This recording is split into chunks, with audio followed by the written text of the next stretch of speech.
யாமறிந்த குடும்ப நண்பர்கள் அனைவருக்கும் வணக்கம். ஓம் வஜ்ரநகாய வித்மகே தீஷ்டதுஷ்டாய தீமகி தன்னோ நரசிம்ம பிரசோதயாத்.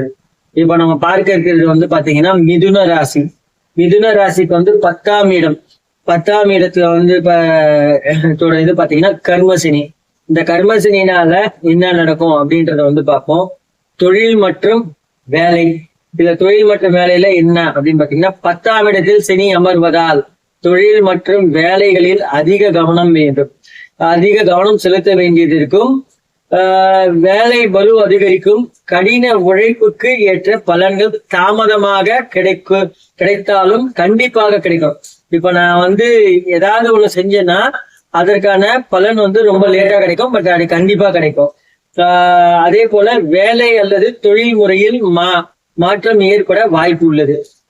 வேலை மற்றும் தொழில் முறையில் மாற்றம் ஏற்பட வாய்ப்பு உள்ளது. இப்ப நான் ஒரு இடத்துல ஏதோ ஒரு வேலை செய்யணும்னா அந்த வேலையில வந்து ஏதாவது ஒரு இடமாற்றமோ இல்ல பதவி மாற்றமோ ஏற்பட வேலை இருக்கு. அதே போல தொழிலுக்கு வந்து இருக்கிற இடத்துல இருந்து கொஞ்சம் எக்ஸ்பேண்ட் பண்றதுக்கான ஒரு வாய்ப்பு இருக்கு இந்த கர்மசினியோட பலன். அதே போல பொருளாதாரத்துல பாத்தீங்கன்னா வருமானம் சீராக இருந்தாலும் தேவையற்ற செலவுகளை குறையும். முதலீடுகளில் கவனமாக இருப்பது நல்லது. அதாவது முதலீடுகளில் கவனமாக இருப்பது நல்லதுன்னா, நம்ம எந்த முதலீடு செஞ்சாலும் பார்ட்னர்ஷிப்பா இருந்தாலும் சரி, ப்ரொப்ரைட்டர்ஷிப்பா இருந்தாலும் சரி, எப்படி இருந்தாலும் சரி, அதுல நம்ம செய்யற முதலீடுல வந்து கவனம் கண்டிப்பா இருக்கணும். அந்த கவனத்தோட நம்ம அந்த முதலீடு செஞ்சோம்னா நம்மளுக்கு அதுல லாபங்கள் கண்டிப்பாக கிடைக்கும். அதே போல வந்து உடல் நலம், ஆரோக்கியத்தில் கவனம் தேவை. குறிப்பாக இரத்த அழுத்தம், சர்க்கரை மற்றும் கொழுப்பு தொடர்பான விஷயங்களில் கவனம் தேவை. இந்த விஷயத்துல வந்து உடல் ஆரோக்கியத்துல கொஞ்சம் கவனமா இருங்க. பிளட் பிரஷர், சர்க்கரை நோய், கொழுப்பு இந்த மாதிரி விஷயத்துல வந்து கொஞ்சம் ஜாகிரதையா இருங்க. சாப்பிட்றதுல இருந்து கொஞ்சம் எல்லாத்தையும் கொஞ்சம் ஜாகிரதையா இருந்தீங்கன்னா கொஞ்சம் நல்லது. அதே போல குடும்பங்கள் மற்றும் உறவுகள். குடும்பத்தில் பொறுப்புகள் கூடும். புதிய நபர்கள் அறிமுகம் கிடைக்கும். ஆனால் எச்சரிக்கையுடன் இருப்பது நல்லது.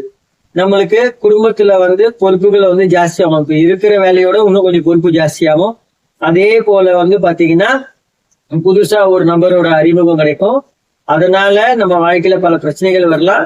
நீங்க நம்ம எச்சரிக்கையா இருப்பது ரொம்ப நல்லது.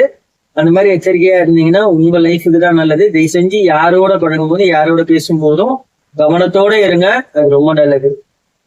பரிகாரம் அப்படின்னு வந்து பாத்தீங்கன்னா சனிக்கிழமைகளில் சனீஸ்வர பகவான் வழிபாடு செய்வது மற்றும் ஏழை எளிய மக்களுக்கு உதவுவது, தானம் செய்வது நல்ல பயக்கும். அதாவது இப்போ சனீஸ்வர பகவானுக்கு சாட்டர்டேல வந்து எள்ளு தீபம் போட்டு வழிபடலாம். அதே போல வந்து பாத்தீங்கன்னா உங்களுக்கு தானம் செய்யலாம். ஏழை எளியவர்களுக்கு தானம் செய்யலாம். சாப்பாட்டுக்கே வழியில்லாத ஏழை எளியவர்கள் எத்தனையோ பேர் இருக்காங்க. அவங்களுக்கு வந்து சாப்பாடு வாங்கி தானம் பண்ணலாம். அந்த மாதிரி நீங்க பண்ணீங்கன்னா உங்களுக்கு நல்ல பலனே கிடைக்கும். நம்பிக்கையுடன் செய்து கொண்டு வாருங்கள், நல்லதே நடக்கும்.